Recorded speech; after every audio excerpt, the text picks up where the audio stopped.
You can't imagine what you're doing to me right now, a pregnant widow warns the mountain man. Snow falls heavy in the Colorado highlands. A lone mountain man drags a broken wagon from the road. Inside, a widow, heavy with child, clings to life. But when he carries her to safety, she turns on him with fire in her eyes. You can't imagine what you're doing to me right now. She swore never to trust another man. Yet in his lonely cabin, lamplight flickers, and a prayer rises. Then, the deputy rides in with railroad men at his side, debts in hand, and a spring worth fighting for. The law is against her. The town whispers. The baby is almost here. And in a world where widows are silenced and mountain men scorned, their only hope lies in a deed stolen and a truth no one wants to hear. But when the hour of judgment comes, will her warning become a curse, or a promise of redemption? What happens when a widow's unborn child becomes the only thing standing between greed and justice? Every time I see your comments, I'm reminded how stories connect us across distances, backgrounds, and hearts. If values like respect, courage, and compassion still guide you, then you're part of this story too. The wind howled through the Colorado mountains, driving sheets of snow before it like a white curtain. Liam Hale's boots crunched through the fresh powder as he made his way along the familiar trail, his rifle slung across his back and a string of rabbits at his belt. The day's hunt had been good, though the threatening storm had cut it shorter than he'd planned. His thoughts wandered as he walked, as they often did on these solitary treks. The isolation of his mountain cabin suited him well enough most days. Up here, a man could live honestly before God without the complications that came with the town life. Still, on nights like this, when the wind moaned through the pines like a lost soul, the silence could weigh heavy. A sharp crack split the air, followed by a sound that didn't belong. Wood splintering, metal groaning, and beneath it all, a woman's cry. Liam froze, his hunter's instincts alert. The sounds had come from around the bend ahead, where the trail curved past a steep drop. He quickened his pace, rounding the bend to find a scene of destruction. A small wagon lay broken on its side, one wheel completely shattered. Supplies were scattered across the snow, sacks of flour, a trunk spilled contents, kitchen implements glinting dully in the fading light. Near the wreckage, a horse lay still, its dark coat dusted with white. But what seized Liam's attention was the woman huddled against the wagon's remains. She wore a heavy coat that couldn't quite disguise her condition. She was clearly with child and far along. Her face was pale, with cold and pain, dark hair falling loose from what had once been a neat bun. "Ma'am?" Liam approached slowly, not wanting to frighten her further. "Are you hurt?" She looked up at him with eyes that held more fury than fear. "Stay back," she warned, though her voice shook with cold. "The storm's getting worse," Liam said quietly. "My cabin's not far, let me help you." "I don't need your help." She tried to push herself up, but her legs buckled. "I can manage." Liam took in the situation with growing concern. The temperature was dropping fast, and night wasn't far off. In her condition, she wouldn't survive long out here. "Ma'am, I mean no disrespect, but you'll freeze to death if you stay here." She laughed bitterly. "And I suppose you're offering out of the goodness of your heart?" "I'm offering because it's right." Liam kept his voice steady. "Nothing more." A particularly fierce gust of wind cut through them both, and the woman, he could see her name Karen Briggs stitched on a fallen bag, wrapped her arms tighter around herself. "Please," Liam said softly, "let me help you to shelter." For a long moment she stared at him, searching his face, then another shiver racked her frame, and something in her seemed to break. "I don't have much choice, do I?" Without waiting for further argument, Liam stepped forward and carefully lifted her in his arms. She was lighter than he expected, despite her condition, and he could feel her trembling. "You can't imagine what you're doing to me right now," she said, her voice thick with something between anger and despair. "I swore never to need another man." The words held such pain that Liam's heart ached for her, even as he kept walking steadily through the deepening snow. He didn't try to argue or defend himself. Sometimes silence was the better answer. Instead, he did what he always did in moments of uncertainty. He prayed, his lips moving silently as he asked for guidance and wisdom. The storm grew fiercer as they made their way to his cabin, but Liam knew these trails like the back of his hand. Karen remained tense in his arms, but she'd stopped protesting, whether from exhaustion or resignation he couldn't tell. When they reached the cabin, Liam shouldered open the door and carried her straight to the hearth. The fire had burned low during his absence, but there were still hot coals. He set her down gently on the bearskin rug before the fireplace. "I'll build up the fire," he said, keeping his movements slow and deliberate. "Then I'll make you some broth." Karen watched him warily as he added wood to the fire and stoked it back to life. The flames cast flickering shadows on the cabin's log walls, highlighting the simple but solid furnishings. A rough-hewn table, a few chairs, shelves stocked with preserved foods and supplies. "Your belongings," Liam said as he moved to the kitchen area. "I won't touch them without your permission. Tomorrow, when the storm passes, I'll go back and salvage what I can from the wagon." He could feel her eyes on him as he worked, heating the broth he'd made from yesterday's hunting. The familiar tasks helped steady his own thoughts. It had been a long time since he'd had anyone else in his cabin. Longer still since he'd had a woman here. The responsibility sat heavy on his shoulders. When the broth was hot, he poured it into his best cup, which wasn't saying much, being tin rather than china, and brought it to her. "It's not fancy, but it'll warm you up." Karen took the cup with hands that still trembled slightly. "Thank you," she said, the words sounding like they cost her something to say. Liam nodded and moved back, giving her space. The storm outside grew louder, wind rattling the shutters and driving snow against the windows. They were sealed in together now, whether they liked it or not. As Karen sipped the broth, her eyes grew heavy. The warmth of the fire and the ordeal she'd been through were clearly taking their toll. Liam brought her his spare blanket. Clean, if somewhat worn. "You should rest," he said. "The bearskin's warm and you'll be safe here." A flash of that earlier bitterness crossed her face. "Safe?" she repeated. "Don't make promises you can't keep, Mr. Hale. I've learned the hard way about trusting men's promises." The words hung in the air between them, sharp as icicles. Liam accepted them without argument. She had her reasons for that mistrust, he was sure. Instead of responding, he simply nodded and moved away, settling himself on his knees beside the hearth. As Karen drifted into an uneasy sleep, Liam remained there, his head bowed in prayer. "Lord," he whispered, so quietly the wind nearly drowned it out. "Grant me wisdom. Show me how to help this woman without adding to her burdens. And, please..." He glanced at her sleeping form, noting the worry that lined her face even in rest. "Please, help her find peace."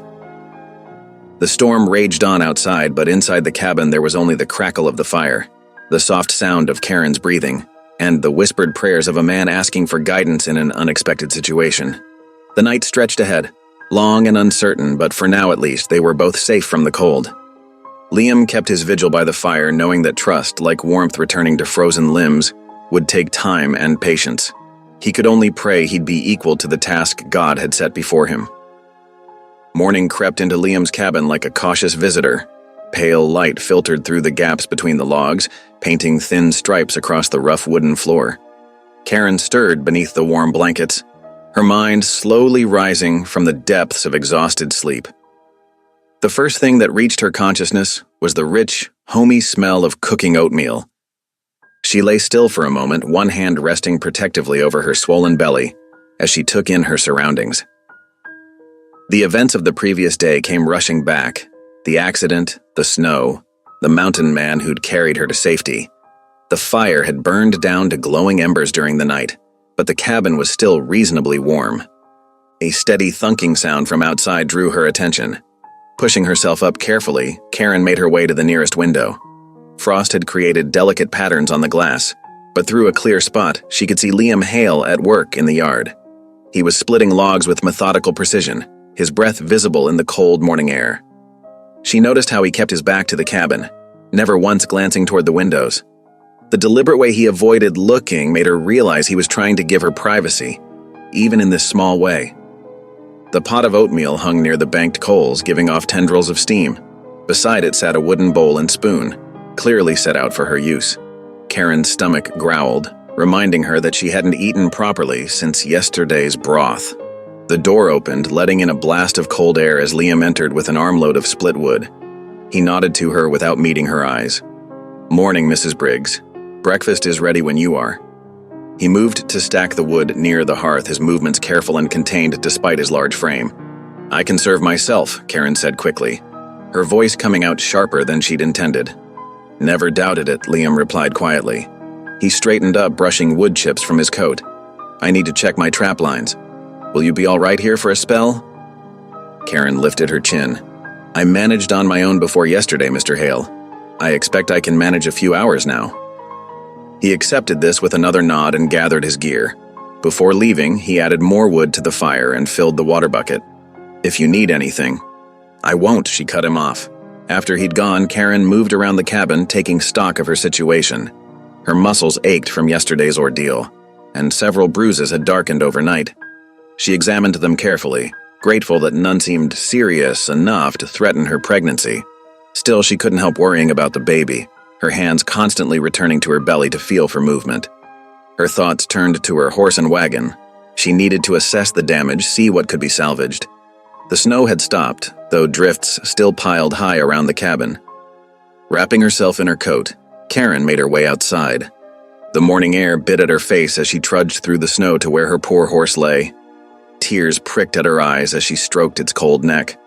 The animal had served her faithfully, and now it was gone, like so much else in her life. The broken harness lay half buried in snow. Good leather, but cracked beyond any hope of repair. "I'm sorry about your horse," Karen startled. She hadn't heard Liam approach. He stood several paces away, respecting her space even as he offered sympathy. "I didn't mean to speak so harshly earlier," she said, surprising herself. "It's just—" "No need to explain," Liam interrupted gently. "You've got your reasons for caution. I respect that." He moved past her to examine the wagon. "Most of your supplies should be salvageable once we dig them out. The wagon itself." He shook his head. "That wheel's beyond fixing, and the axle's cracked clean through." "I can see that for myself," Karen snapped, old bitterness rising again. She didn't need another man telling her what she could and couldn't do. Liam backed away, hands raised slightly. "Of course you can, I'll leave you to it." He turned and walked back toward his trap lines, his shoulders straight despite her sharp words. Karen watched him go, feeling a mixture of guilt and frustration. His quiet acceptance of her anger was somehow harder to bear than if he'd argued back. She spent the next hour salvaging what she could from the wagon, though the cold eventually drove her back inside. The day passed slowly. Karen kept to herself, sorting through her recovered belongings and trying to plan her next steps. Liam returned in the late afternoon with 2 rabbits and went about preparing them without comment. She noticed how he always announced his movements, how he never came too close without reason. As evening approached, she observed him laying out furs and blankets near the door. "What are you doing?" she asked. "Making my bed," he replied simply. "You'll have the bunk."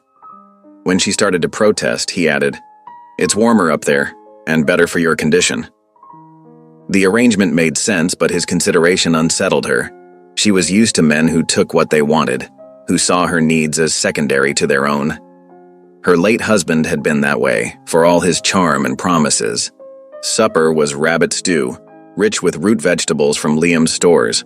Before eating, he bowed his head and spoke grace aloud for the first time since she'd arrived. "Lord, we thank you for this food, for shelter from the storm, and for watching over the widow and the child she carries. Guide us in your wisdom. Amen." The simple prayer caught Karen off guard. He hadn't asked her to join in, hadn't made a show of his devotion. There was just quiet sincerity in his words, and something about the way he'd included her child in his thanks made her throat tight. She ate slowly, watching him from beneath her lashes.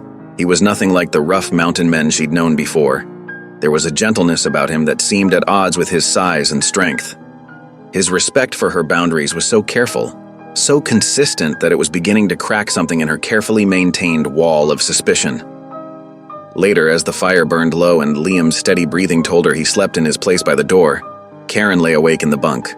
One hand rested on her belly, feeling the subtle movements of the child within. "Maybe," she whispered, so quietly even she could barely hear it. "Maybe we're safe here for now, little one." The admission felt dangerous, like opening a door that might never fully close again. But as she drifted off to sleep, She realized it was the first time in months she hadn't felt the need to stay alert for danger. Outside, snow continued to fall softly, adding another layer to the drifts that kept them isolated from the world. Inside, two souls, one trusting, one learning to trust, rested under the same roof, while the fire cast its warm glow over them both. The mountain weather showed its first signs of mercy after 2 long days. The endless curtain of snow finally lifted, revealing a crystalline world beneath a pale blue sky. Sunlight sparkled off the drifts that had sealed them inside Liam's cabin, transforming the landscape into something that looked almost magical. Liam noticed Karen standing at the window, one hand pressed against the glass, the other resting on her swollen belly. Her face held a yearning expression he recognized, the look of someone who'd been confined too long. "Might do you good to get some fresh air," he suggested carefully, keeping his voice neutral. "If you're feeling up to it." Karen turned to look at him, hesitation clear in her features. "I suppose a few minutes wouldn't hurt," she said finally. "The baby's been restless today." Liam nodded and retrieved her coat from where it hung near the fire. He held it out, letting her take it herself rather than trying to help her into it. Over the past days, he'd learned to read the subtle signals that told him when his assistance would be welcomed and when it would make her bristle. The cold hit them like a physical force when they stepped outside. The snow reached past their knees, but Liam had spent the morning clearing a path around the cabin. Karen moved carefully, her balance altered by her pregnancer, hurrying crunched in the fresh snow as she took her first tentative steps. "It's beautiful," she breathed, her words forming little clouds in the frigid air. "I'd almost forgotten what the world looked like without snow falling." They made their way slowly along the cleared path. Liam stayed close enough to help if needed, but far enough to give her space. The strategy worked until they reached a particularly icy patch. Karen's foot slipped and she stumbled slightly. Without comment or hesitation, Liam's hand shot out to steady her elbow. Just as quickly, he released her once she found her footing. The fact that she didn't immediately pull away or snap at him felt like progress. They stood in companionable silence, watching their breath mist in the air. A jay called from a nearby pine, its harsh cry echoing in the stillness. Karen wrapped her arms around herself, not entirely from the cold.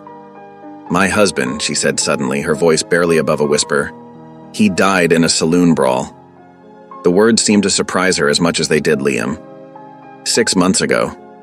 They said he was cheating at cards, but knowing Thomas, he was probably just drunk and running his mouth. Liam kept his eyes on the distant mountains, giving her the privacy to speak without feeling watched. When she continued, her voice held a bitter edge. "He always did love his whiskey more than anything else, more than our land, more than me. Certainly more than this baby he never knew about." She pressed a hand to her middle. "I thought I could handle whatever debts he left behind. I was wrong." Liam listened, letting the weight of her words settle in the crisp air between them. He didn't offer platitudes or press for details she wasn't ready to give. His silence seemed to give her permission to speak what had been bottled up inside her. "The mining camp failed," she continued, "but not before Thomas borrowed money from half the men there, and the storekeepers in town." She shook her head. "I didn't even know about most of it until after he was gone." Before Liam could respond, a sound cut through the winter quiet. Hoofbeats approaching through the snow. Karen tensed immediately, her face going pale. Liam moved slightly closer, not touching her but making it clear he was there if needed. The rider came into view around the bend in the trail, a man in a deputy's badge and a too-new coat, sitting his horse with the kind of arrogance that spoke of borrowed authority. His smile, when he spotted them, held no warmth. "Well now?" Deputy Cray called out, his voice carrying a note of satisfaction that made Liam's jaw tighten. "Ain't this cozy? The Widow Briggs taking up with a mountain man?" He swung down from his saddle, boots crunching in the snow as he approached. "State your business, Deputy," Liam said quietly, but there was steel beneath his calm tone. Cray ignored him completely, focusing instead on Karen with a smug grin. He pulled a folded paper from his coat. "Got something here you'll want to see, Mrs. Briggs, though I reckon you know what it's about." Karen's fingers trembled slightly as she took the notice, but her voice remained steady. "I have a right to read this inside, Deputy Cray." "By all means," Cray gestured toward the cabin with exaggerated courtesy. "Lead the way." Inside, Karen sank into a chair at the rough-hewn table, unfolding the paper with deliberate care. Liam moved to stand near the hearth, keeping Cray in his peripheral vision. The deputy made a show of looking around the cabin, his lip curling at the simple furnishings. "It's all here in black and white," Cray said, clearly enjoying himself. "Your late husband's debts to the miners and storekeepers. Quite a sum when you add it all up. Course, if you can't clear it." He shrugged, the gesture anything but casual. "That little cabin of yours in town and the land it sits on? Well, somebody's got to make things right." The color drained from Karen's face as she read, but her spine remained straight. "These amounts? Some of these can't be correct. I need time to—" "Time's about run out, ma'am," Cray cut her off. "Railroad's coming through. Land's worth something now. Folks want their debts settled." Liam stepped forward. "The law allows for witnesses to speak on her behalf. These claims should be properly—" Cray's laugh was sharp and dismissive. "Mountain men don't count as witnesses, Hale. You know that as well as anyone. Law needs respectable folk, not some hermit who barely comes to town." His eyes swept the cabin again, contempt plain on his face. "Though I can see why you might want to speak up for the widow here. Cozy little setup you've found yourself." Liam's hands clenched at his sides, but he kept his voice level. "You've delivered your notice, Deputy. I suggest you ride on before the weather turns again." "Oh, I'm riding," Cray said, adjusting his gun belt with a deliberate meaning. "But I'll be back, Mrs. Briggs. You can count on that." He directed one last sneering look at Liam before stepping out into the snow. They listened to the sound of hoofbeats fading into the distance. When they could no longer hear them, Karen seemed to collapse in on herself, her shoulders shaking. The notice slipped from her fingers to the table. "It's over," she whispered. "Everything I've worked for, everything I saved. That cabin was all I had left. Where will we go?" One hand pressed protectively against her belly as tears finally spilled down her cheeks. Liam moved slowly to the table, giving her time to reject his presence if she chose. When she didn't pull away, he carefully placed his large, calloused hand over her smaller one where it rested on the rough wood. "The Lord ain't finished with your story yet, Mrs. Briggs," he said softly. "Don't you go thinking he is." For the first time since he'd found her in the snow, Karen didn't resist the comfort of his touch. Her fingers trembled beneath his, but they didn't withdraw. A tear fell onto their joined hands as she fought to steady her breathing. The fire crackled in the hearth, throwing warm light across their faces. Outside, clouds were beginning to gather again, promising more snow to come. But in that moment, something shifted between them. A tiny crack in the wall of Karen's defenses, a small step toward trust. They sat in silence as the light began to fade, their hands still joined on the table, while the weight of Cray's threats and Karen's uncertain future hung in the air around them. Yet somehow, in the midst of her fear and despair, Karen found herself drawing strength from the steady presence of the quiet man beside her, and the unwavering faith in his gentle words. Dawn broke pale and cold over the mountains. Liam stood at his cabin door watching frost crystals dance in the early light. Behind him, Karen stirred restlessly in her bunk, her sleep troubled since Cray's visit the day before. The mule was already hitched to the sled, steam rising from its nostrils in the crisp air. "Mrs. Briggs," he called softly, "if you're ready, we should start for town while the light's good." Karen emerged from the cabin wrapped in her shawl, her face drawn with worry. "You don't have to do this, Mr. Hale. I can manage." "No need to manage alone," he interrupted gently. "Roads are icy, wouldn't be right letting you make this journey in your condition." He gestured to the sled, where he'd arranged hay bales and blankets to make a comfortable seat. She hesitated, one hand resting protectively over her swollen belly. "The town folk. They'll talk." "Folk always talk," Liam said simply. "Won't change what needs doing." After a moment's consideration, Karen nodded. Liam helped her onto the sled, tucking warm buffalo robes around her legs. The morning air bit sharp and clean as they set out, the mule's hooves crunching through frozen snow. The journey was slow-going. Every jolt of the sled over rough patches made Karen wince and clutch her middle. Liam noticed and guided the mule carefully around the worst spots, though the icy road left them few smooth options. They passed the morning in comfortable silence, broken only by the creak of harness leather and the mule's steady breathing. As the sun climbed higher, Karen pulled her shawl tighter. "I never thanked you properly," she said quietly, "for taking me in that day." Liam kept his eyes on the trail. "No thanks needed. Any God-fearing man would have done the same." "No," Karen said, her voice bitter. "They wouldn't have. Most men I've known would have." She trailed off, shaking her head.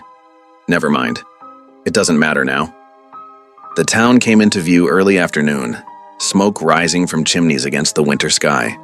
As they approached, faces appeared in windows and doorways. Whispers followed their progress down the main street. Widow Briggs riding with that mountain hermit, poor thing reduced to such company I could look at him, wild as a bear. Liam's expression remained impassive, though Karen saw his jaw tighten slightly. They pulled up in front of her small cabin, and Karen's heart sank. A heavy padlock secured the door, its new metal gleaming mockingly in the winter sun. They didn't waste any time, she whispered, her voice thick with humiliation. Several townsfolk had gathered to watch, keeping a careful distance but making no effort to hide their curiosity. Liam helped her down from the sled, his strong hand steady and respectful. "We'll need supplies before heading back," he said quietly.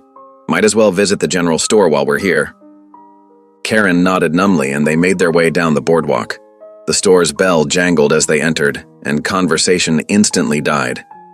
The storekeeper's wife pursed her lips disapprovingly, while several men lounging near the pot-bellied stove barely concealed their smirks. As Karen moved toward the dry goods, she overheard fragments of resumed conversation. "Railroad surveyor in town yesterday. Looking at that stretch behind the widow's place, I think it was perfect spot for a spur line," he said. "Mighty convenient timing, wouldn't you say?" Blood rushed to Karen's cheeks. She grabbed what supplies she could afford and hurried to the counter, aware of every eye upon her. Liam appeared at her elbow, adding coffee and sugar to her purchases. When she started to protest, he shook his head slightly. "My cabin, my provisions," he said quietly. "Won't hear argument on it." Outside, Karen took a shuddering breath of cold air. "Just one more stop," she said. "There's something I need to check." She led the way behind her cabin to a small barn. Inside, half hidden beneath old hay, sat a battered trunk. Karen's hands trembled as she opened it. Liam watched her rifle through the contents: old clothes, letters, a few books. Her movements grew increasingly frantic until she stopped suddenly, her hand hovering over an empty space in the bottom of the trunk. "No," she whispered. "No, no, no." Tears burned in her eyes as she stared at the vacant spot where important papers had once lain. Her husband's mining claims, property deeds from last spring, all gone. The pieces were falling into place with sickening clarity. The railroad's sudden interest, crazed smugness, the missing documents. Liam noticed her distress but asked no questions. He simply stepped forward and lifted the heavy trunk. "This coming with us?" Karen nodded, quickly wiping her eyes. "Yes, please." They loaded the trunk onto the sled while whispers continued to circulate around them. Karen held her head high, though her heart was heavy with fear and suspicion. As Liam helped her back onto the sled, she caught sight of Deputy Cray, watching from the sheriff's office doorway, that same knowing smirk on his face. The journey back to Liam's cabin seemed longer, each bump and jolt a reminder of how far she'd fallen. The trunk rode behind them like a coffin of lost hopes. Karen sat rigid under the blankets, one hand pressed to her belly where the sun had already dipped behind the mountains when Liam's sled finally returned to his cabin. The day's journey had left them both exhausted, and Karen's face was drawn with more than just physical weariness. Liam helped her down from the sled, noting how she trembled despite her attempts to hide it. Inside the cabin, the familiar scent of pine logs and wood smoke wrapped around them. Liam quickly built up the fire while Karen sank into a chair, her hands absently stroking her rounded belly. The trunk from town sat like a shadow in the corner, a reminder of all they'd discovered that day. "Let me fix us some supper," Liam offered, already reaching for the coffee pot. "Been a long day." Karen nodded, but her mind seemed far away. As Liam moved about the cabin, preparing a simple meal of beans and cornbread, she stayed lost in thought, staring into the dancing flames. Finally, as he set a steaming cup of coffee before her, she spoke. "There's something I need to tell you, Mr. Hale." Her voice was quiet but determined. "About why those papers matter so much." Liam settled into his chair, giving her his full attention. The firelight cast long shadows across his weathered face as he waited patiently for her to continue. "My husband," Karen's fingers tightened around her cup. "Before he died, he filed claim papers for a spring just outside town. Good water, clean and steady even in drought. He showed me the documents, proud as could be." She paused, swallowing hard. "But after his death, I never saw those papers again. They should have been in that trunk with everything else." And without proof of claim, Liam stroked his beard thoughtfully. Without proof anyone could take it, Karen finished bitterly. That water could mean everything to whoever owns the land around it, especially with a railroad coming through. Liam's eyes narrowed slightly. Mighty convenient timing, those papers going missing just when the railroad's showing interest. My thoughts exactly. Karen set her cup down with trembling hands. But what can I do? It's my word against theirs, and I'm just a widow with debts. The fire crackled in the silence that followed. Liam's mind worked over the problem, remembering snippets of conversation he'd overheard on his infrequent trips to town. There's been talk, he said slowly, among the trappers who come through, about miners keeping important papers in an old shack up by the ridge, using it as a sort of secret strong room. He met Karen's startled gaze. Could be worth checking once the weather breaks. You'd do that? Karen's voice held equal parts hope and suspicion. Why? Because it ain't right what they're doing to you. Liam's voice was firm. The Lord sees justice, even when men try to hide it. Karen opened her mouth to respond, but suddenly gasped, her hand flying to her belly. Liam was on his feet instantly, concern etched on his features.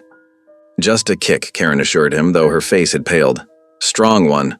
Caught me off guard. She started to rise but swayed slightly. Without thinking, Liam stepped forward and took her hand, placing it against his chest to steady her. For a moment, they stood frozen in that position, his heartbeat strong and steady beneath her palm. Easy now, he murmured, no need to rush. Karen slowly regained her balance, but the moment had shifted something between them. When she finally pulled her hand away, it wasn't with her usual haste to avoid contact. Instead, there was a thoughtfulness in her expression as she studied his face. The rest of their evening meal passed quietly, but the silence had changed.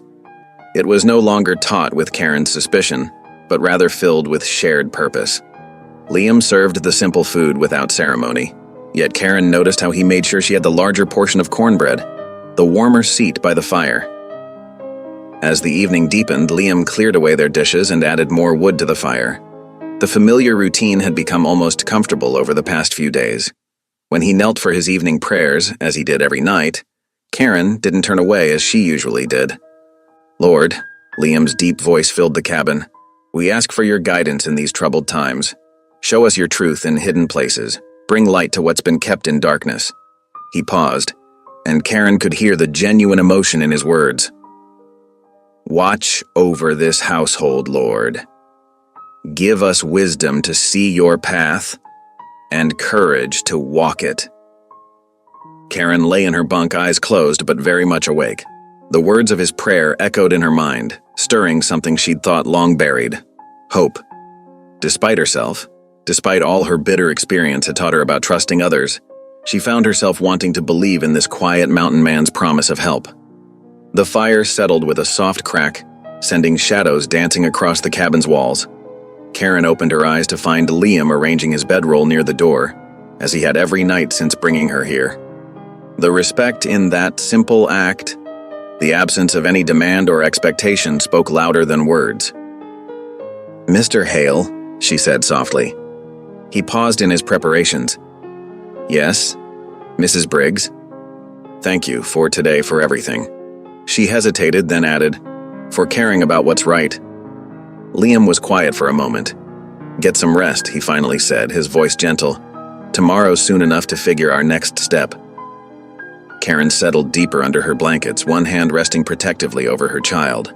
Outside, the wind whispered through pine boughs, and somewhere in the distance, a lone wolf called to the rising moon. But here, in this simple cabin with this unexpectedly honorable man, she felt something she hadn't experienced in a long time. The tentative stirring of trust. The missing papers, the threat to her future, the plotting of powerful men. All these still loomed large. But as she drifted toward sleep, Karen found herself holding on to Liam's prayer like a lifeline. Perhaps, just perhaps, there was still hope for truth to come to light, for justice to prevail. And perhaps she wasn't as alone in this fight as she'd thought. Dawn painted the Colorado mountains in shades of pearl and gold as Liam prepared for his journey. The fresh snow lay deep and pristine, unmarked except for the tracks of winter creatures. Inside the cabin, he moved quietly, not wanting to wake Karen, who still slept in the bunk near the hearth. He pulled on his heaviest wool coat and checked his rifle. making sure the action worked smooth despite the cold. His weathered hands moved with practiced efficiency as he secured his snowshoes and packed his satchel with dried meat and a tin of coffee. Karen stirred just as he was reaching for the door latch. "You're going now?" she asked, her voice still thick with sleep. "Best light for tracking," Liam answered softly. "Should be back before full dark." She pushed herself up, one hand bracing her back as she stood. "Let me at least fix you something hot before you go." "No need," he said, but Karen was already moving toward the stove, her movements slower but determined. "Least I can do," she insisted, stirring the banked coals to life. "It's bitter cold out there." While she heated coffee, Liam checked his supplies one final time. The silence between them felt different now, less guarded, more companionable. When Karen handed him the steaming cup, their fingers brushed briefly. "Be careful," she said quietly. "Those men, they won't take kindly to someone poking around their business." Liam nodded, understanding her concern. "The Lord watches over fools and mountain men," he said with a slight smile. "I reckon I qualify as both." He drained the coffee and handed back the cup. Karen stood in the doorway as he stepped out into the crystal morning, her arms wrapped around herself against the cold. "I'll be praying," she called after him. Liam lifted a hand in acknowledgement, then set off through the deep snow.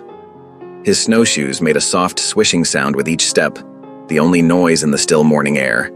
Behind him, smoke rose straight up from the cabin's chimney into the cloudless sky. The ridge lay 4 miles to the north, a hard journey through untamed country. Liam kept a steady pace, his breath frosting in the air. The sun climbed higher, but provided little warmth. Around midday, he paused in a grove of snow-laden pines to eat some dried meat and scan the landscape ahead. The abandoned miner's shack perched like a broken tooth near the top of the ridge. As Liam approached, he moved more cautiously, watching for signs of recent visitors. The snow around the shack lay undisturbed except for rabbit tracks, but he still approached with his rifle ready. The door hung crooked on its hinges, groaning as he pushed it open. Inside, the single room was dark and musty. Liam's eyes adjusted slowly, taking in the scattered debris, broken tools, rotting blankets, empty bottles. In one corner stood a heavy iron strongbox, its lid secured with a padlock. It took an hour of searching before he found what he sought, a loose floorboard near the back wall. Beneath it lay a metal document box, green with corrosion. Inside, wrapped in oilcloth, was a bundle of papers. Some were badly water-stained but still legible. Liam's heart quickened as he recognized official stamps and signatures. He was carefully rewrapping the papers when a sound outside made him freeze, the crunch of snow under boots. Liam eased back from the window, watching through a gap in the boards. 2 men on horseback passed below the shack, heading toward town. Neither glanced up at the abandoned building, but Liam waited a full 30 minutes after they'd passed before emerging. The journey back seemed longer as afternoon shadows stretched across the snow. His boots were frozen stiff, his shoulders aching from the cold and exertion. But the weight of the papers in his satchel drove him forward. He thought of Karen waiting, of her unborn child's future hanging on these water-stained documents. Back at the cabin, Karen had spent the day in restless activity. She'd tended the fire, swept the floor, prepared a thick stew of dried meat and beans. But her thoughts kept straying to Liam, imagining him moving through the vast whiteness of the mountain winter.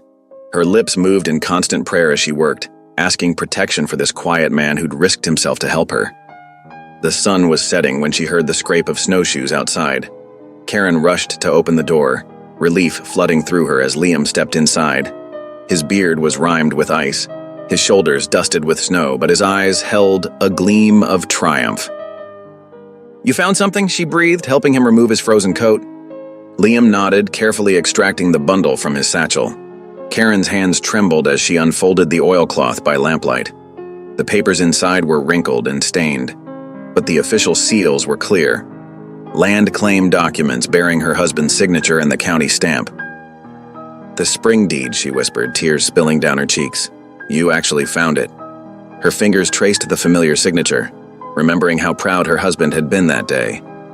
"They can't take it now. My baby will have something, after all." She looked up at Liam, really seeing him perhaps for the first time. This mountain man who'd brought her in from the storm, who'd respected her fears, who'd risked himself to recover her future. Without thinking, she reached for his hands, clasping them tightly. "Thank you," she said fervently. "I don't know how to thank you enough." A smile transformed Liam's weathered face, reaching all the way to his eyes. Something warm stirred in his chest, an emotion he'd thought long buried in his solitary life. Karen smiled back, open and genuine. No trace of her usual wariness. "Supper's ready," she said, reluctantly releasing his hands. "You must be frozen through. Come, sit by the fire." Over bowls of steaming stew, they talked more freely than they had before. Liam described his years of trapping in the high country, the peaceful solitude he'd found in these mountains. Karen spoke of her childhood in Ohio, of the hymns her mother used to sing while working in their kitchen garden.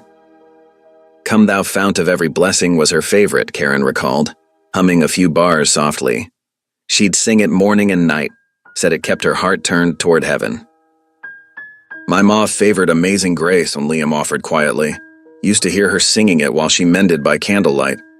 The evening deepened around them, but neither seemed eager to end their conversation. The cabin felt different now, warmer, more intimate. No longer just a shelter from the storm, but something closer to a home. The found papers lay on the table between them, a symbol of hope restored and trust rewarded. Outside, snow began falling again, soft and steady. Inside, the fire crackled low, casting dancing shadows on the log walls. Karen's face glowed in the lamplight as she described her mother's flower garden, her hands moving expressively as she spoke. Liam found himself watching her, noticing how animation had replaced the drawn worry of recent days. When she finally rose to bank the fire for the night, Karen paused beside Liam's chair. "I judged you wrong when we first met," she said softly. "I'm grateful the Lord sent you to find me in that storm." Liam looked up at her, seeing the firelight reflected in her eyes. "Reckon he knew what he was about," he answered simply. Karen smiled again, that new unguarded smile that seemed to warm the whole cabin. "Reckon he did at that," she agreed. And for a moment they just looked at each other, sharing the quiet certainty that perhaps God's hand had guided their meeting after all. Dawn painted the mountain peaks in shades of rose and gold as Liam stepped out to harness the mule. His breath misted in the crisp morning air while he checked the leather straps with careful attention.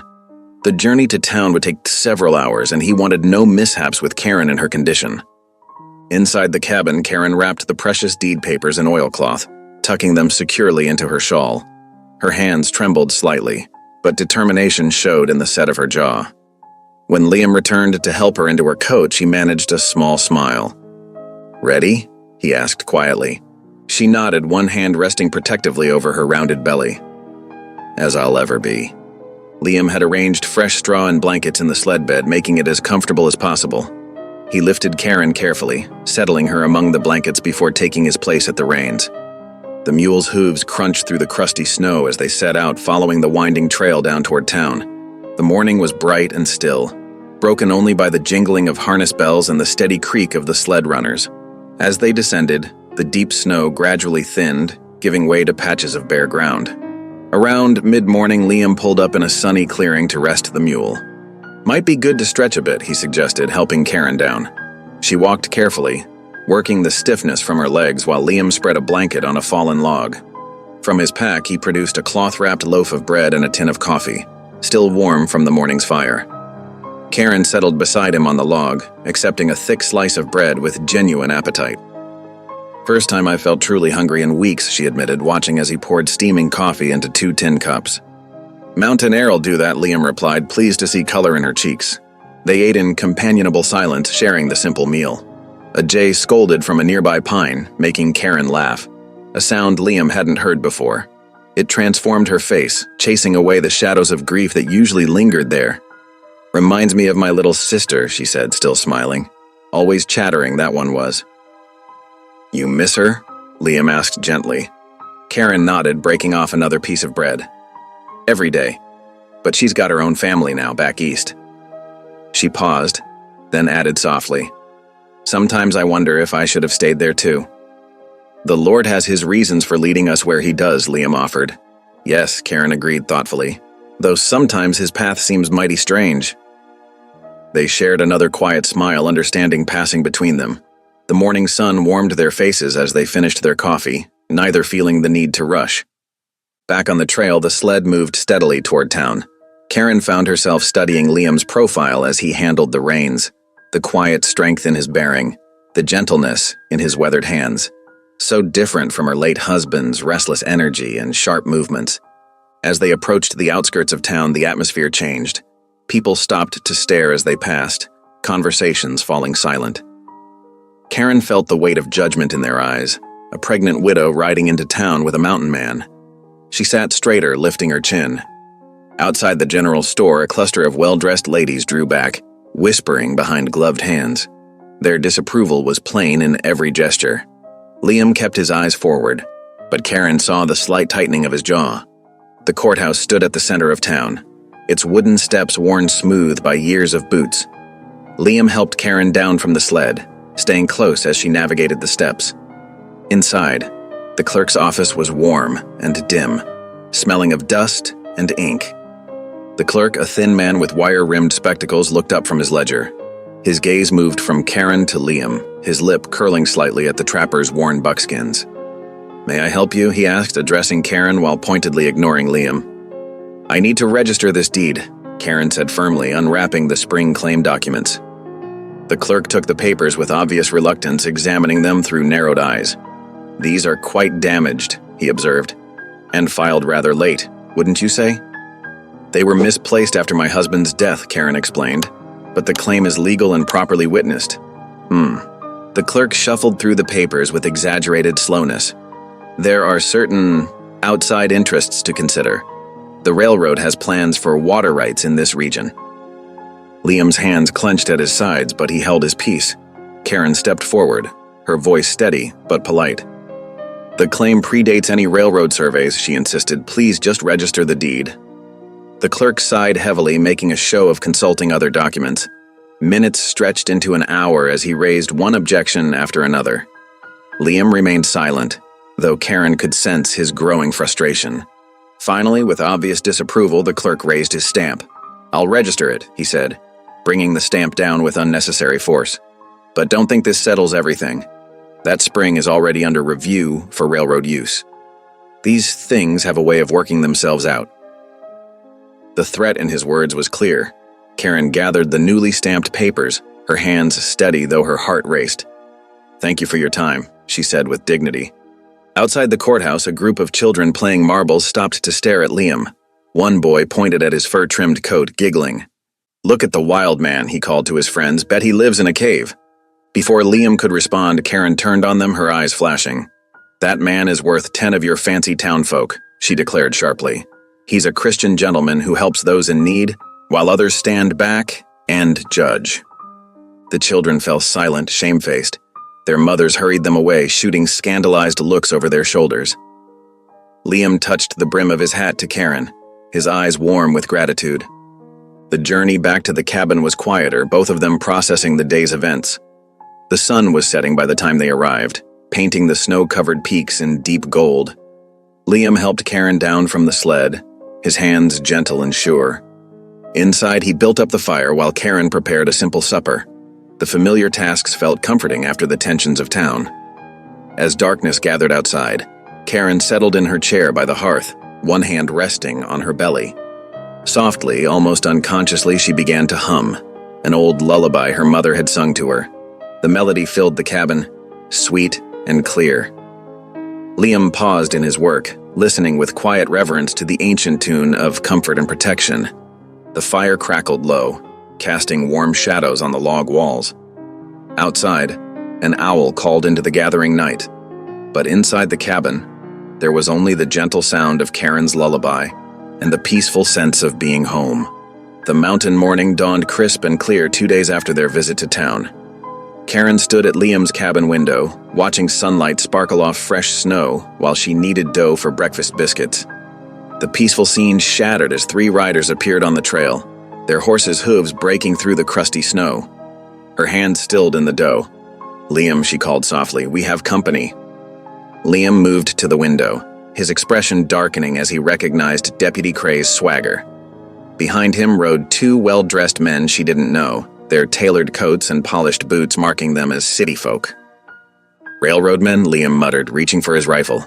"Best stay inside." But Karen wiped her hands on her apron and stepped toward the door. "Number, this concerns me and my child. I'll face them." Liam nodded slowly, respect flickering in his eyes. He positioned himself on the cabin's small porch, one hand resting near his holstered pistol as the riders approached. Deputy Cray dismounted first, his boots crunching in the snow. His customary smirk widened as he took in Karen's flour-dusted apron and Liam's protective stance. "Well, ain't this cozy?" he drawled. The widow and the mountain man playing house. The two railroad men dismounted with less grace, struggling to keep their fine boots clean. The taller one stepped forward, removing his hat with exaggerated courtesy. "Mrs. Briggs," he said smoothly, "I'm Mr. Fitch of the Western Pacific Railroad Company. This is my associate, Mr. Dahl. We've come to discuss your situation." Karen lifted her chin. "My situation?" "Yes." Fitch pulled a leather folio from his coat. "We've reviewed your husband's outstanding debts. Quite substantial, I'm afraid. The minor's claims alone exceed $300. "That's not possible," Karen protested. "Jack never borrowed." "The documents are quite clear," Dahl interrupted, his voice clipped. "However, we're prepared to be generous. In exchange for the spring rights, the railroad will assume all debts. You'll be free to start fresh elsewhere." Liam's hand tightened on his rifle. "That spring's registered in her name, legal and proper." Deputy Cray spat into the snow. "Nobody asked you, mountain man. This here's town business." "I live on this mountain," Liam countered quietly. "That makes it my business." Fitch's polite mask slipped slightly. "Sir, you're squatting on unclaimed land. Perhaps you should consider your own precarious position before interfering in legal matters." "He's not interfering," Karen said, her voice steady despite her racing heart. "He's protecting what's right." She placed one hand protectively over her swollen belly. "That spring belongs to my child, not to you." The railroad men exchanged glances. Dahl stepped forward, his facade of civility cracking. "Mrs. Briggs, don't be foolish. That water will serve hundreds through the railroad. You can't possibly manage the property alone, in your condition." "She ain't alone," Liam said softly. The steel in his voice made Deputy Cray's hand twitch toward his gun. Fitch's face darkened. "Very well, if you insist on being difficult, we'll pursue other channels. The court takes a dim view of widows who consort with squatters while refusing reasonable offers." He turned to Cray. "Deputy, note their belligerent attitude. We may need to file additional charges." "Already noted," Cray said with obvious satisfaction. "Might need to bring the sheriff up here, make sure everything's proper." They mounted their horses, Fitch pausing to deliver a final warning. "Think carefully, Mrs. Briggs. The railroad cannot be stopped by one woman's stubbornness. We'll return with papers that will make your claim worthless." Karen stood straight-backed until the riders disappeared down the trail. Only then did her legs begin to shake. She clutched her belly, feeling sharp pains of distress. Liam caught her before she could fall, his strong arms guiding her to a chair by the fire. "Easy now," he murmured. "Deep breaths." "They'll take everything," she whispered, tears threatening. "The spring, the land, my child's future." "Oh," Liam's voice was firm. "They'll not take it while I breathe, but we need to be ready." He studied her face carefully. "Can you handle a rifle?" Karen wiped her eyes. "Papa taught me, but it's been years." "Time to remember." Liam retrieved his spare rifle from above the fireplace. "I'll not have you defenseless if trouble comes." Though her hands trembled, Karen let him guide her through the loading process. He showed her how to measure the powder, pack the wadding, and seat the bullet properly.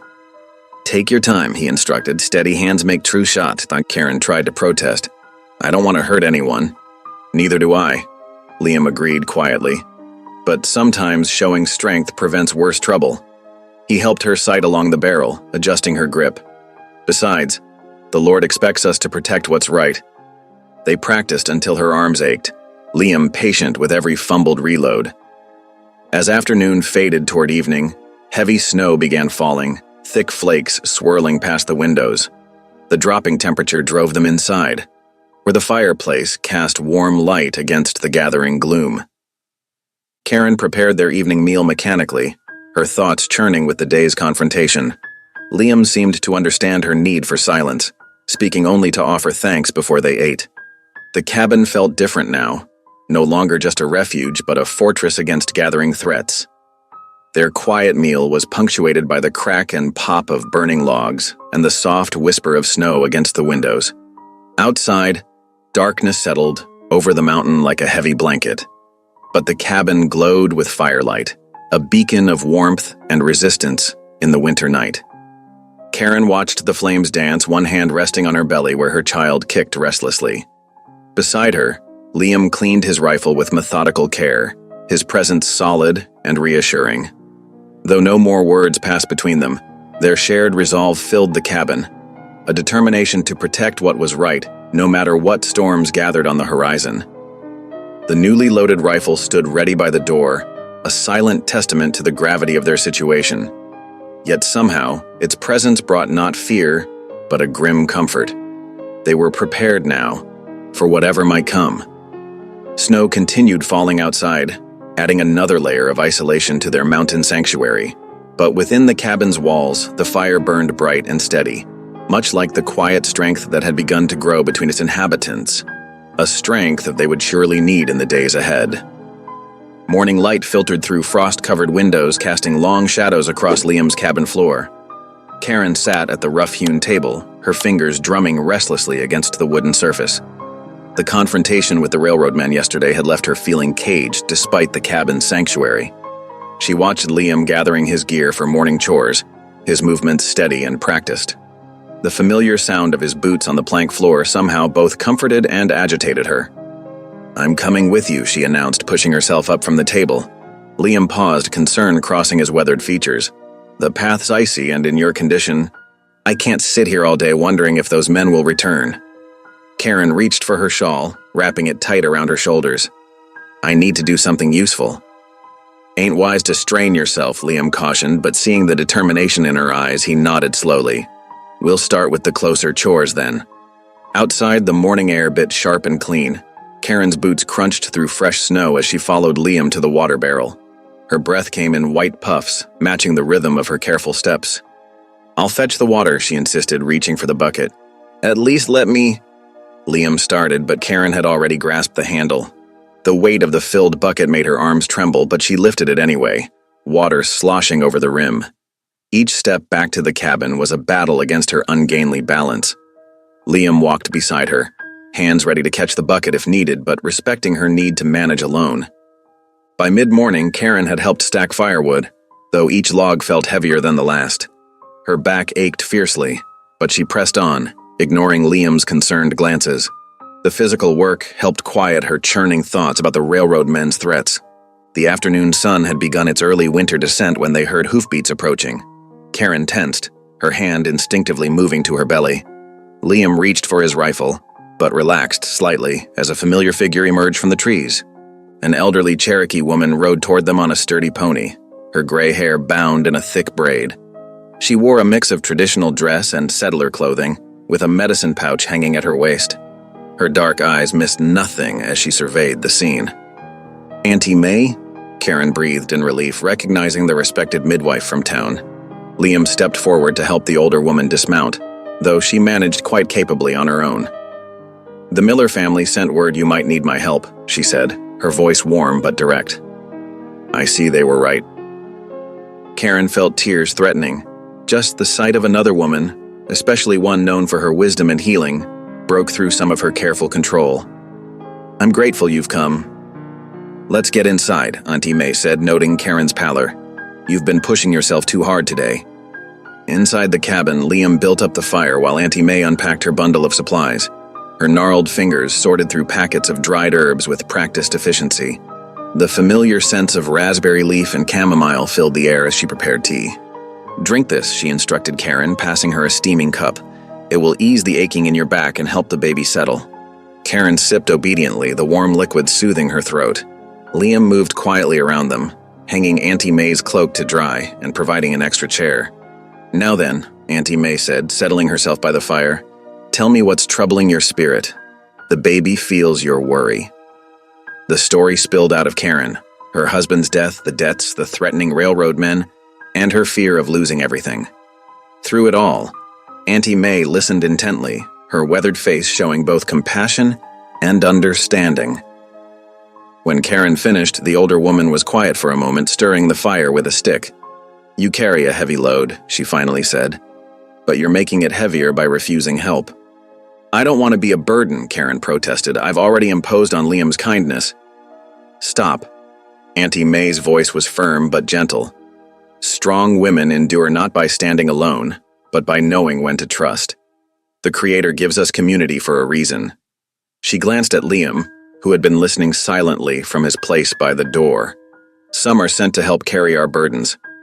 Karen followed her gaze to Liam, seeing how he'd positioned himself protectively between them and the door, even in this moment of peace. Something shifted in her chest, a softening of her rigid self-reliance. "The town is stirring with trouble," Auntie May continued, her tone growing serious. "Those railroad men have been asking questions, spreading stories about you both." She turned to Liam. "Guard her closely, some men let greed poison their hearts." Liam nodded gravely. "No harm will come to her while I'm breathing?" "Good." Auntie May reached into her medicine pouch and withdrew something that caught the firelight. "This is for you, child." She pressed a small object into Karen's palm, a beautifully beaded charm on a leather cord. Intricate patterns of blue and white beads formed a protective symbol. "My grandmother made these for expecting mothers," she explained. "The beads carry prayers for safety and strength. Wear it close to your heart." Karen's fingers closed around the charm, feeling its solid reality. "Thank you," she whispered, emotion making her voice rough. They shared another cup of tea as Auntie May gave Karen instructions for the weeks ahead. Which herbs to drink, how to rest properly, signs to watch for as her time grew near. The older woman's practical knowledge helped settle Karen's fears about the birth itself. As evening deepened into night, Auntie May insisted on sleeping in her own small tent outside, despite their protests. "I prefer the stars," she said simply. "Besides, you need your rest." Karen lay awake long after the cabin grew quiet, watching Liam check the door latch yet again. His broad shoulders moved methodically as he worked, replacing worn leather strips with fresh ones.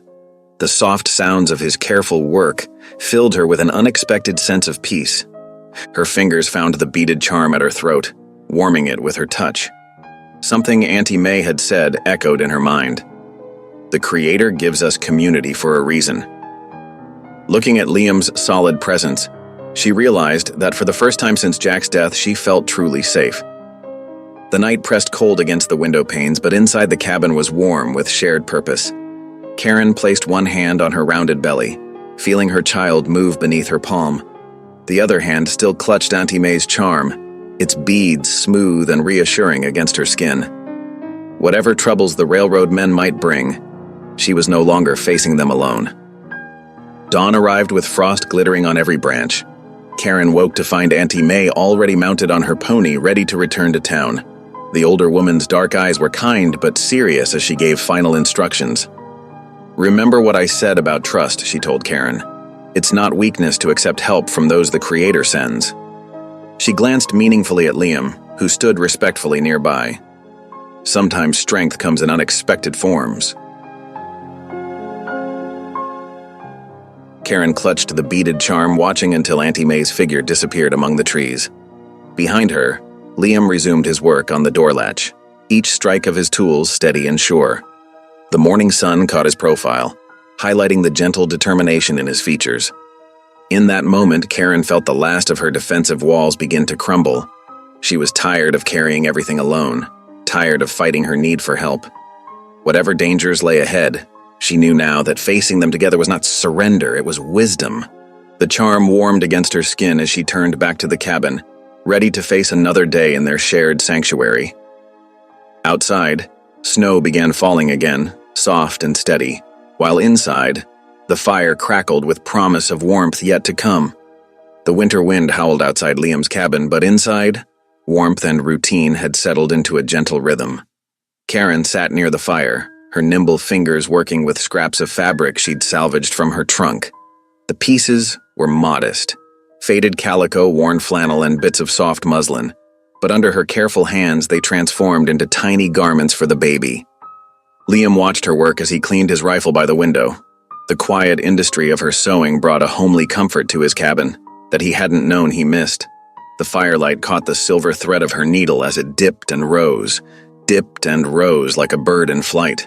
"My mother taught me to make do with whatever the Lord provides," Karen said softly, holding up a small gown she'd pieced together. She could turn flour sacks into Sunday dresses that looked store-bought. Liam set his rifle aside. "She sounds like a wise woman." She was. Karen's hand stilled in her lap.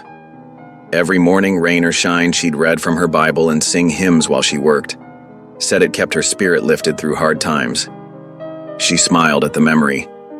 Even when the crops failed or father took sick, she never lost her faith. The fire crackled, sending sparks up the chimney. Outside, snow fell in thick, lazy flakes, adding to the drifts that already reached halfway up the cabin walls. "What about your people?" Karen asked, threading her needle again. "You never speak of them." Liam was quiet for so long that Karen thought he might not answer. When he did, his voice was low and thoughtful. "Not much to tell. Parents died when I was young, raised by my uncle, good man, taught me tracking and trapping." He paused. "There was a girl once in a settlement east of here. Thought we'd marry." Karen's hand stilled again. "What happened?"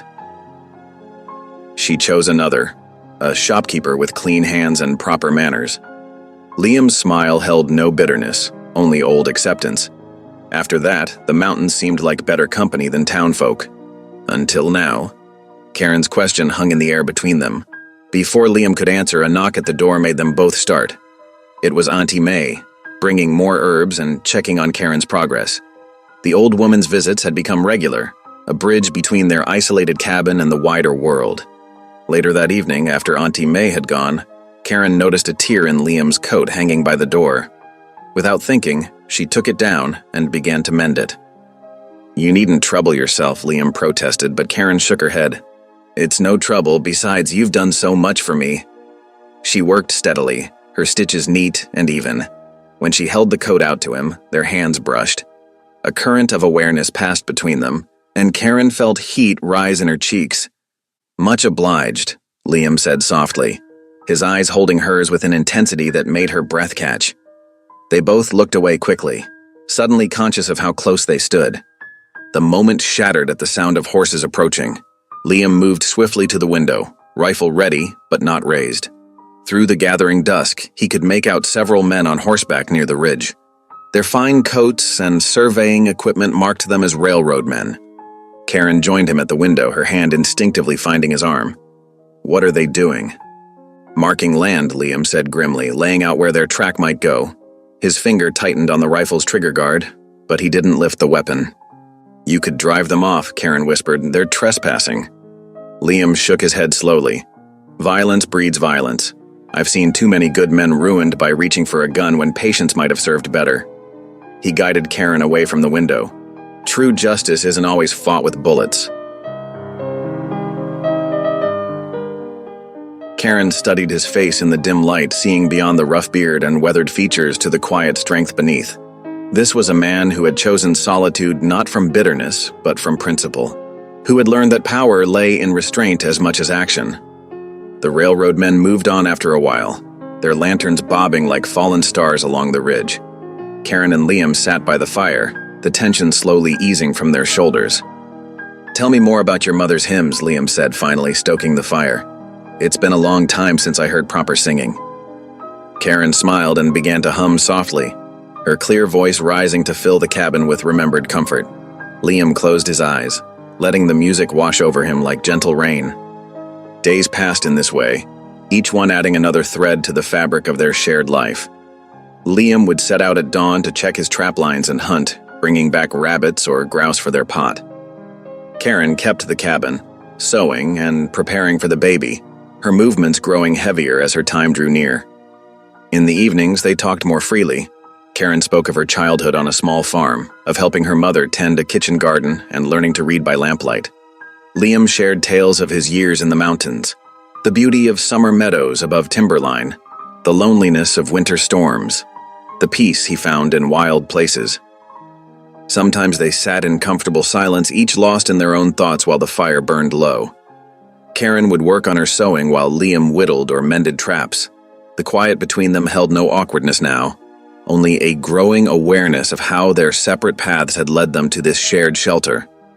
One evening, as Karen struggled to thread her needle in the failing light, Liam quietly moved his chair closer to share his lantern's glow. The small gesture, one of many such kindnesses, touched her deeply. She looked up to thank him and found him watching her with that same quiet intensity that both thrilled and unsettled her.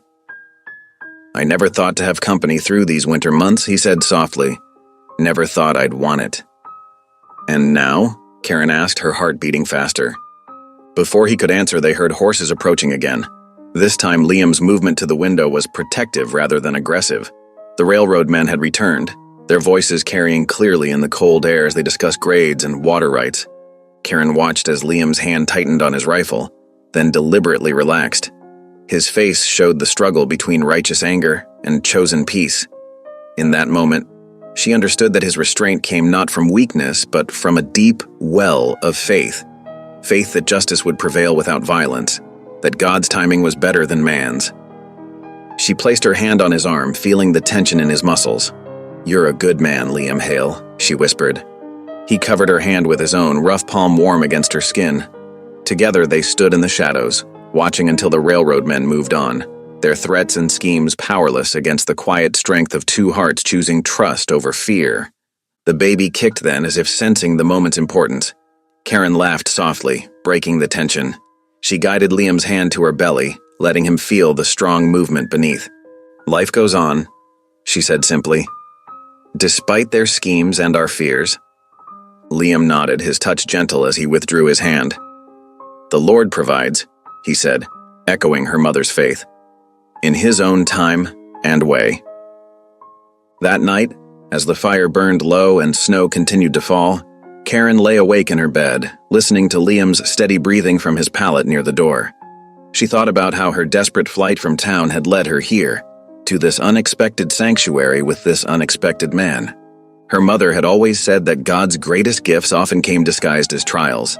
Perhaps this winter of waiting, of sharing stories and silence with a gentle mountain man, was proof of that wisdom. Whatever the railroad men planned, whatever challenges lay ahead, Karen knew she was exactly where she needed to be.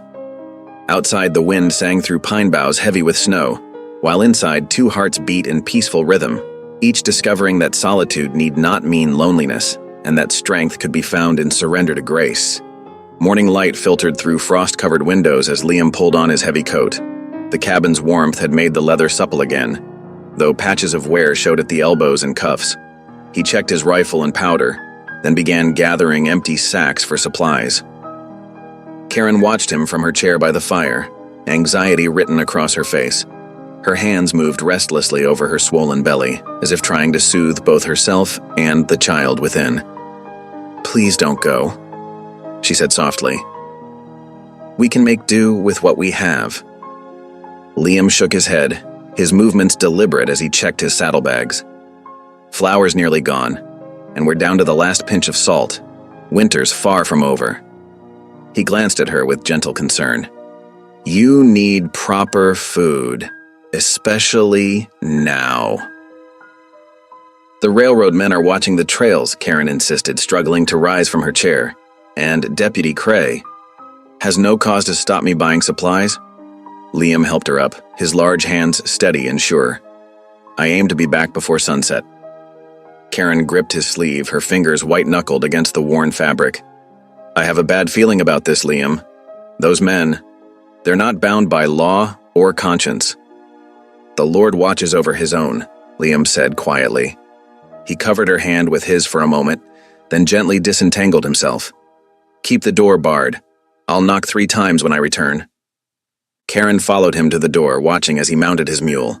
The morning air bit sharp and cold, making her pull her shawl tighter. "Be careful," she called as he turned toward the trail. Liam touched his hat in acknowledgement, then urged his mount forward. Soon the trees swallowed him, leaving Karen alone with her fears. The day stretched endless before her. She tried to keep busy, sweeping the cabin floor, mending clothes, preparing a stew for Liam's return. But her thoughts kept straying to the dangers that might await him in town. The railroad men's threats echoed in her memory, mixed with Deputy Cray's sneering contempt. By mid-afternoon, Karen had worn a path in the floorboards with her pacing. She paused often at the window, searching the trail for any sign of movement.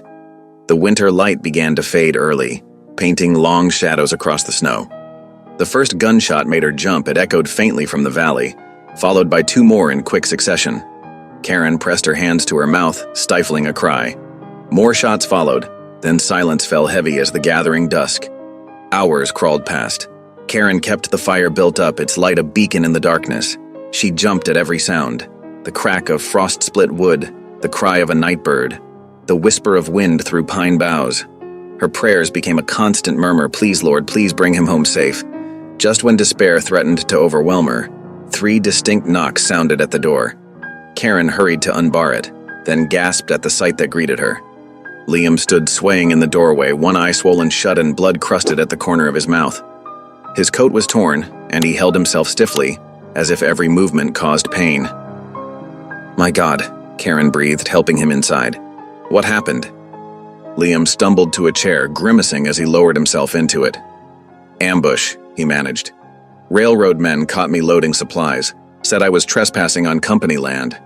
He touched his split lip gingerly. "Cray showed up, arrested me for disturbing the peace. Those devils," Karen hissed. She hurried to fetch water and clean rags. "How did you get away?" "Some folks in town still believe in justice," Liam said. "Miller's wife brought me food in the jail, slipped me a file with it. Reverend Thompson created a distraction while I made my way out the back." He attempted a smile that turned into a wince. "Seems not everyone's taken in by railroad money."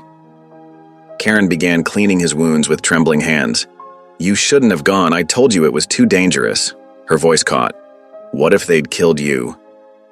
"Had to be done," Liam said simply.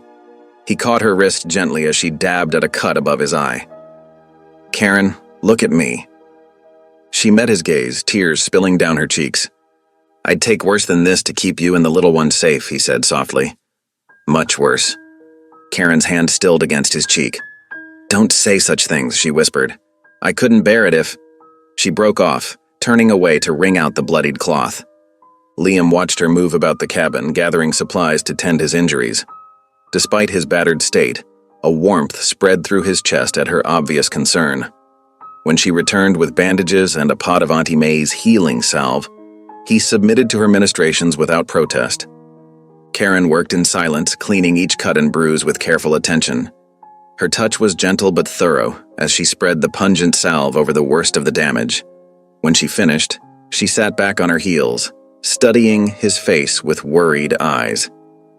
"You need rest," she said firmly, "and food. The stew's been simmering all day." Liam started to protest that he could serve himself, but Karen was already ladling the rich broth into a bowl. She brought it to him with a chunk of cornbread, then stood watching until he began to eat.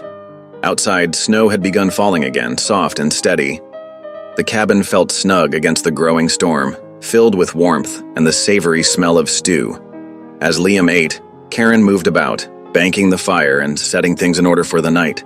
When she finally settled in her chair by the hearth, one hand resting on her belly, Liam noticed tears gleaming in her eyes again. "What troubles you?" he asked softly. Karen was quiet for a long moment, watching the flames dance. "I've been so afraid," she admitted. "All day, imagining the worst. And then, when you came back hurt..." She drew a shaky breath. "I realized I couldn't bear to lose you too." Liam set aside his empty bowl, choosing his words carefully. "The Lord brought us together for a purpose," he said. "I aim to see it through, whatever comes." Karen nodded, wiping her eyes. Then she smiled faintly as the baby kicked. "Someone else is awake," she said. "Would you like to feel?" Liam moved his chair closer, placing his hand where she indicated. The strong movement beneath his palm made him catch his breath in wonder. "Little one's active tonight," Karen said softly. Then in an even lower voice, as if speaking to the child, "It's all right now. We're not alone anymore. We have someone watching over us." Liam's heart swelled at her words. Despite his aching body and the threat still looming, he felt a deep sense of rightness. This woman and her unborn child had brought meaning back to his solitary life. Whatever the railroad men planned, whatever challenges lay ahead, he would face them with renewed purpose. The snow continued falling outside, muffling all sound except the quiet crack of burning logs. Karen hummed softly, one of her mother's hymns, while Liam's eyes grew heavy with exhaustion and healing sleep.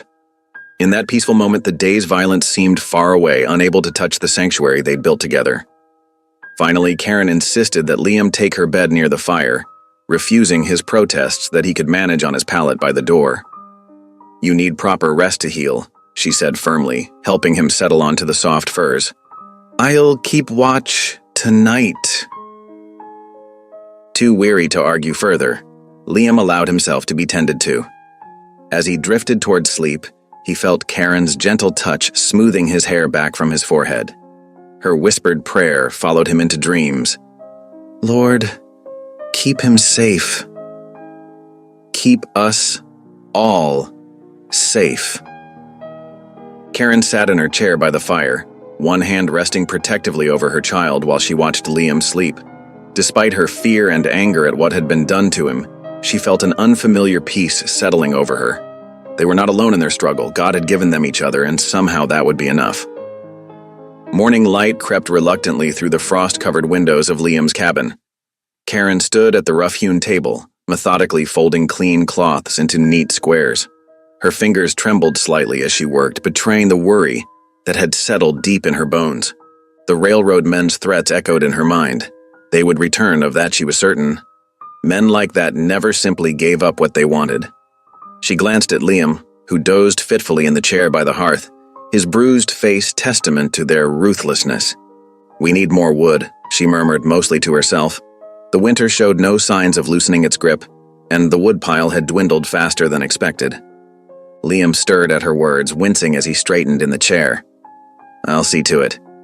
"You'll do no such thing," Karen protested, watching him struggle to his feet. "You can barely walk." "Wood needs chopping all the same." His voice was quiet but firm. He retrieved his axe from its place by the door, each movement careful and measured against the pain. Karen knew better than to argue further. Instead, she turned her attention back to her preparations. Something inside her, mother's intuition perhaps, told her the child would come soon. She'd been gathering supplies for days. Clean linens, swaddling cloths, the healing herbs Auntie May had left. She set a pot of broth to simmer, adding dried vegetables and the last of the venison. The steady rhythm of the axe outside provided a counterpoint to her work, though each muffled grunt of pain that carried through the walls made her heart clench. By afternoon, dark clouds had gathered, threatening more snow. Karen's back ached fiercely as she moved about the cabin, but she ignored it, focusing on her tasks. The first sharp pain caught her mid-stride as she carried water from the barrel. The tin cup clattered to the floor. Water splashed across the planks as Karen gripped the edge of the table, breathing hard. When the pain eased, she straightened slowly, one hand pressed to her swollen belly. "Not yet," she whispered, "please not yet." But her body had other plans. The pains returned with increasing frequency as evening approached. Karen paced the cabin, trying to remember Auntie May's instructions about walking through the early stages of labor. Liam returned from his woodcutting, arms full of split logs. He took one look at her face and dropped the wood by the hearth. "It's time?" Karen nodded, unable to speak as another contraction gripped her. Liam's strong hand steadied her, guiding her to lean against him until the pain passed. "What do you need?" His voice was calm, though his eyes betrayed his concern. "Water," she gasped, "and the birthing supplies in my trunk." Liam moved with purpose, gathering the items she'd prepared. He laid out clean cloths near the fire to warm them, positioned her bed closer to the hearth, and filled several buckets with fresh water. All the while, he murmured prayers under his breath, asking for guidance and protection. The hours that followed tested them both. Karen's labor pains grew stronger as night deepened. She alternated between pacing and resting, clinging to Liam's arm when the contractions became overwhelming. He supported her weight without complaint despite his own injuries, speaking soft words of encouragement. "You're stronger than you know," he told her during a particularly difficult moment. "The Lord is with us." Karen wanted to believe him, but as midnight approached and her strength began to fade, fear crept in.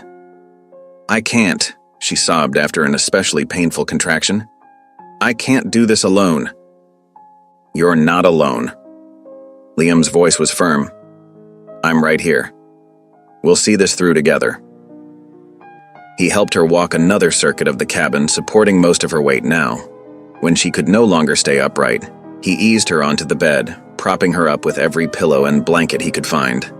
The hours blurred together in a haze of pain and exhaustion. Karen lost track of how many times she cried out, how many prayers were whispered in the darkness. Liam never left her side, wiping her brow with cool cloths, offering sips of water, holding her hands when she needed to push. Finally, as the first hint of dawn lightened the eastern sky, Karen felt the final urge to push. Liam positioned himself to catch the baby, his hands steady despite his obvious nervousness. "I see the head," he announced, voice thick with emotion. "One more push, Karen. You can do this." Gathering her remaining strength, Karen bore down with everything she had. The pain peaked, then suddenly released as her child slipped into Liam's waiting hands. For one terrifying moment, silence filled the cabin. Then a lusty cry split the air, the most beautiful sound Karen had ever heard. Tears streamed down her face as Liam laid the squalling infant on her chest. "A boy," he said softly, his own eyes glistening. "A strong, healthy boy." Karen couldn't speak through her tears as she cradled her son, counting his tiny fingers and toes. Liam worked quickly to clean them both up, his touch gentle as he wrapped the baby in a warm blanket. The sun had fully risen by the time everything was settled. Karen lay propped up in the freshly made bed, her son nursing contentedly at her breast. Liam sat nearby, unable to take his eyes off the tiny being he'd helped bring into the world. "God has not abandoned me," Karen whispered, breaking the peaceful silence. "I thought he had, after everything that happened. But he led me here, to this place. To you." Liam reached out to touch the baby's downy head with reverent fingers. "May I hold him?" Karen carefully transferred the swaddled infant to his arms. Liam cradled the boy as if he were made of spun glass, wonder written across his weathered features. Looking at them together, this strong mountain man holding her newborn son with such tenderness, Karen felt something shift in her heart. The walls she'd built around herself since her husband's death began to crumble.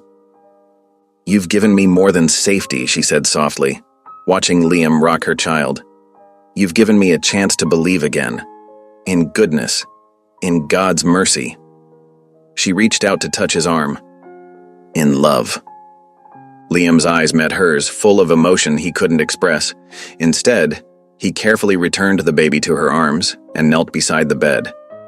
Together, they watched the sunrise paint the cabin walls gold, their tiny family complete in the peaceful morning light. The morning sun cast long shadows across the cabin floor as Karen cradled her newborn son. 3 days had passed since his birth.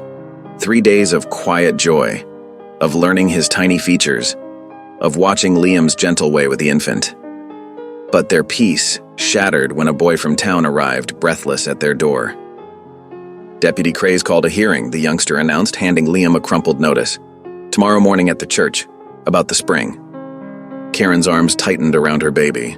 Liam read the paper silently, his jaw clenching. "You're in no condition to travel," he said firmly, pressing a coin into the boy's hand and sending him on his way. "If we don't appear, we forfeit," Karen replied, her voice hoarse but determined. She shifted the baby to one arm and struggled to sit up straighter.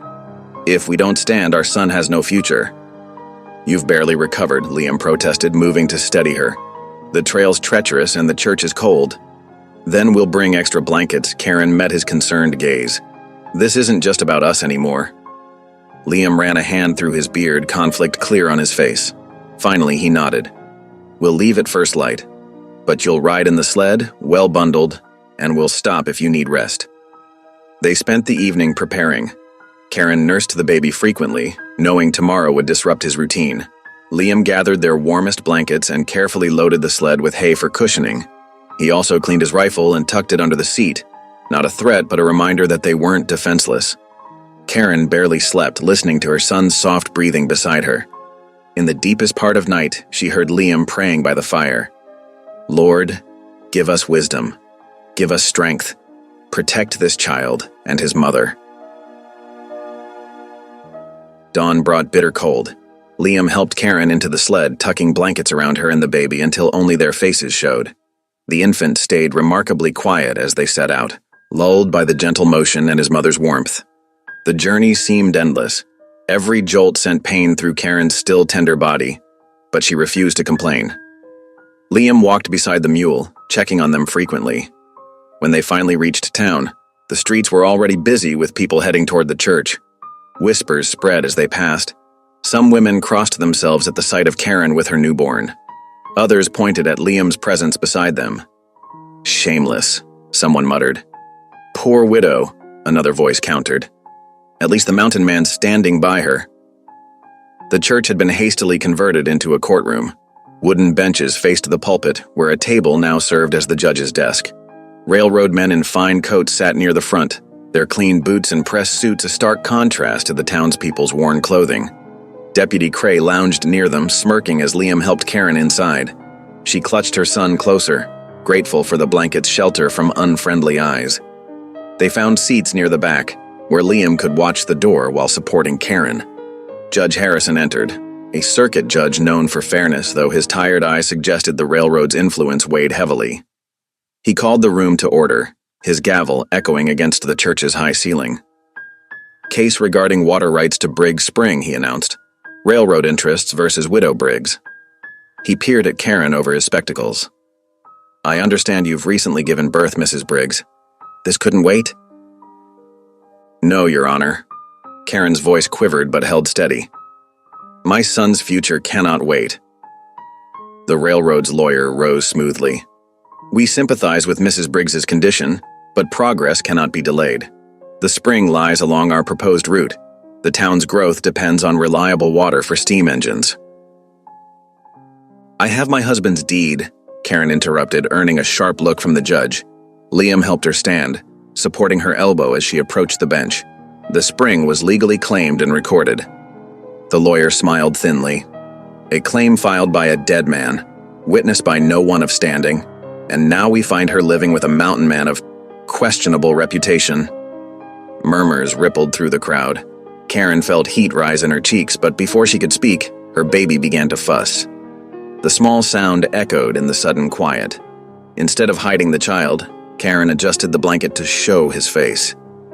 "This is why I'm here," she declared, voice stronger now.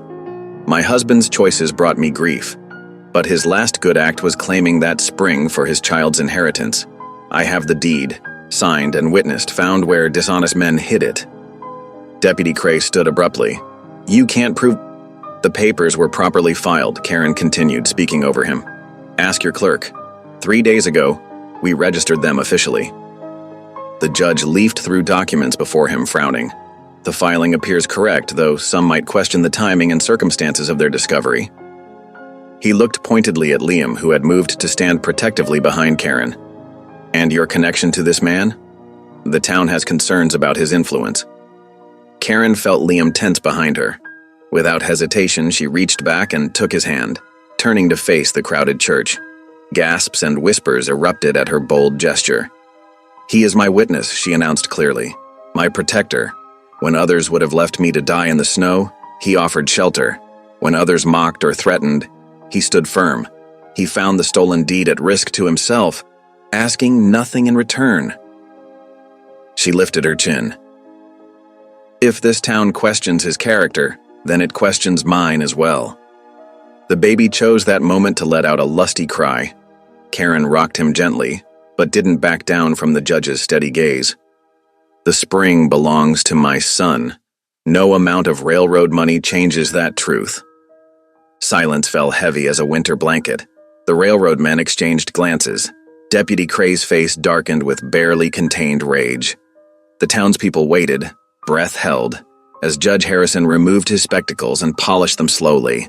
Liam's hand tightened on Karen's, warming her cold fingers. Together they stood, their shadow stretching long across the church floor, waiting for the judge to speak.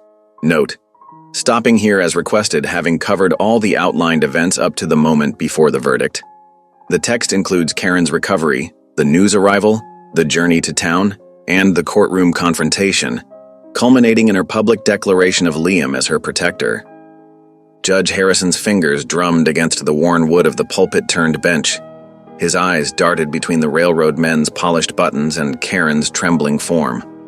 The silence stretched thin as winter ice. "The railroad's needs must be considered," he began slowly. "Progress demands—" "If it please the court." Circuit Preacher Miles rose from his seat, his aged voice carrying clear through the church. "I witnessed the filing of that deed myself 3 days past. The claim is valid and lawful under both God's eyes and man's law." Murmurs of agreement rippled through the crowd. Several farmers nodded, their weather-worn faces showing support for the first time. Deputy Cray sprang to his feet, face flushed. "Your Honor, consider the source of these papers. This mountain man," he jabbed a finger toward Liam, "living alone up there like some wild creature. Who knows what else he's stolen or hidden away? He has no standing here." Karen's cheeks flushed hot. Clutching her baby closer, she pushed herself upright, swaying slightly. Liam moved to steady her, but she stood on her own strength.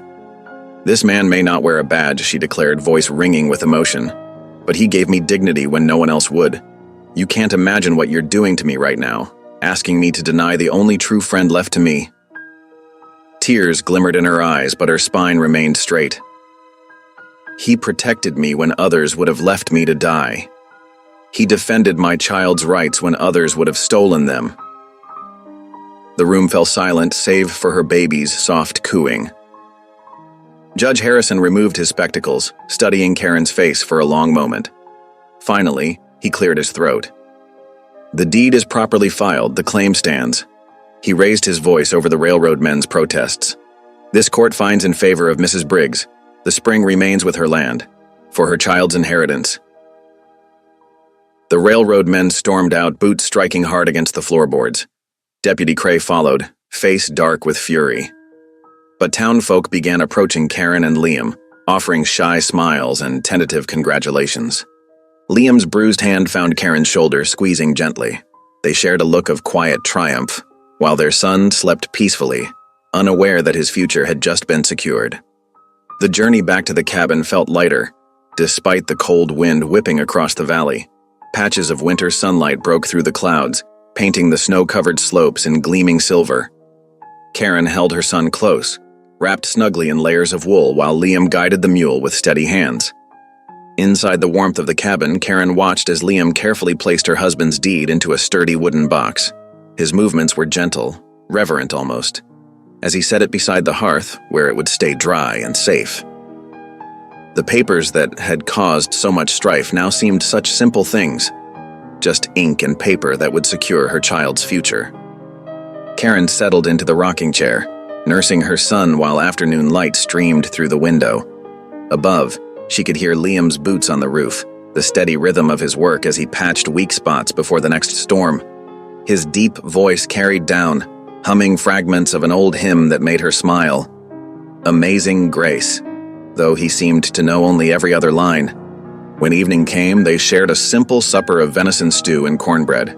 The baby slept peacefully in his makeshift cradle, tiny fingers curled into fists. Karen's eyes glistened in the firelight as she looked across the table. "Thank you, Liam," she said softly, "for everything." Liam ducked his head, uncomfortable with praise. "Reckon I never thought the Lord had more in mind for me than living alone up here.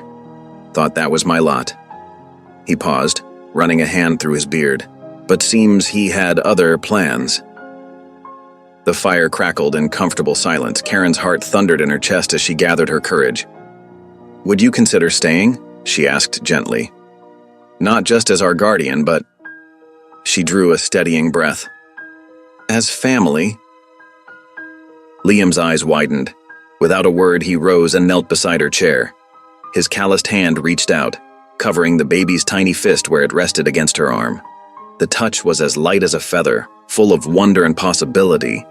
The news of Karen's court victory and new baby spread through town like wildfire.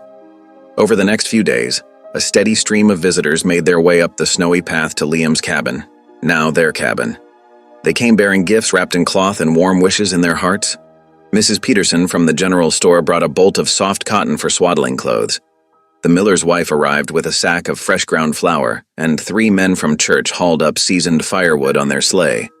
Each visitor marveled at how the mountain man's austere dwelling had transformed. Dried herbs now hung from the rafters, and tiny clothes warmed by the fire filled the air with the sweet scent of soap. When Auntie May arrived, her presence brought a deeper sense of blessing. She cradled the infant in her weathered arms, whispering ancient Cherokee words of protection and strength. Her prayer filled the cabin with something holy, a bridge between worlds, between past and future. Karen watched through tears as the wise woman touched the baby's forehead with sacred herbs, blessing him in 2 traditions. "This child carries hope," Auntie May said simply, her dark eyes warm with approval as she glanced between Karen and Liam. "He will know both strength and tenderness." As evening settled over the valley, the visitors departed one by one, leaving the small family in peaceful solitude. Karen rocked slowly in her chair, the baby sleeping against her chest. The familiar creak of wood matched the rhythm of her heart, now fuller than she'd ever imagined possible. Liam sat nearby, Karen's family Bible open on his knee. He'd found it carefully wrapped in her trunk, and now his deep voice filled the cabin as he read by lamplight.